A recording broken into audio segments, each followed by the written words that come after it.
La propriété d'usage universel. Livre 1. L'impasse de l'hybridation. Partie 2. L'homme dans la nature. Le climax.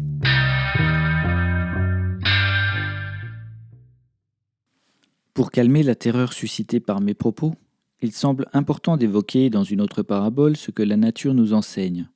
Je veux parler des états forestiers de climax, c'est-à-dire de ce qui dessine une forêt perpétuelle, une forêt climatique, stabilisée dans son état biologique maximum. Dans les vieux écosystèmes, cette stabilité résulte d'une succession végétale, plantes pionnières suivies de plantes climatiques, résultante d'équilibre entre prédation et symbiose. Il s'agit d'une régulation parfaite entre ces antagonismes qui conduisent la forêt vers une grande richesse et une grande constance biologique. Ce serait une faute majeure de penser que dans la nature, la loi de la survie engendre toujours la violence, l'agressivité, l'élimination.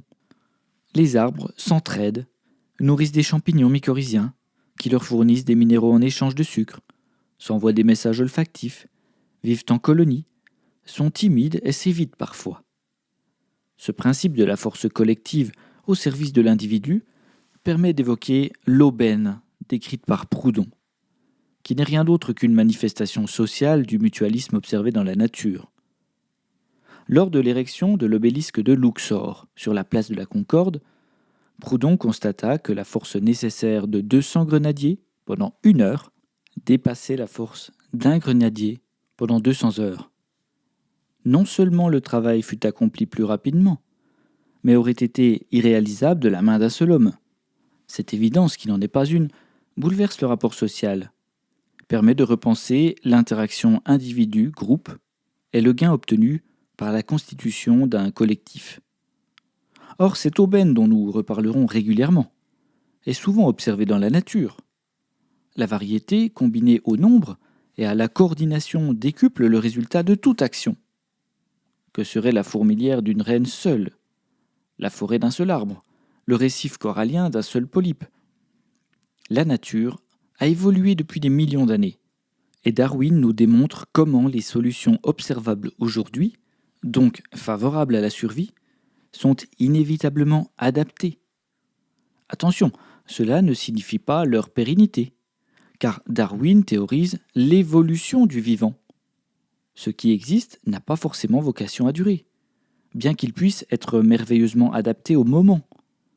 Il convient de s'efforcer d'observer la nature comme une source d'inspiration pour notre société, non pas pour la recopier comme le cancre sa voisine, sans rien comprendre, mais pour en tirer les règles et atteindre un état social climatique. Sapiens doit renouer avec son environnement, ne plus s'en exclure, s'inscrire non pas en dehors, mais dans la nature, car il en est un fragment. Même lorsqu'il la modèle à son image, fabrique les créatures les plus antagonistes à l'état du monde sans lui, comme le citadin sous les écrans de Times Square, l'astronaute en pirouette dans la Station spatiale internationale, le graffeur de piles d'autoroute, le codeur informatique, le pilote de ligne, le liquidateur de Tchernobyl.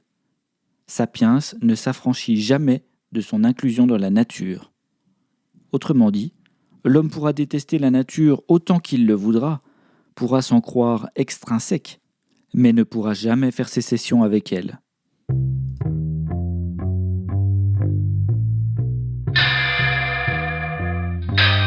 Retrouvez le texte intégral sur lapropriétédusage.com.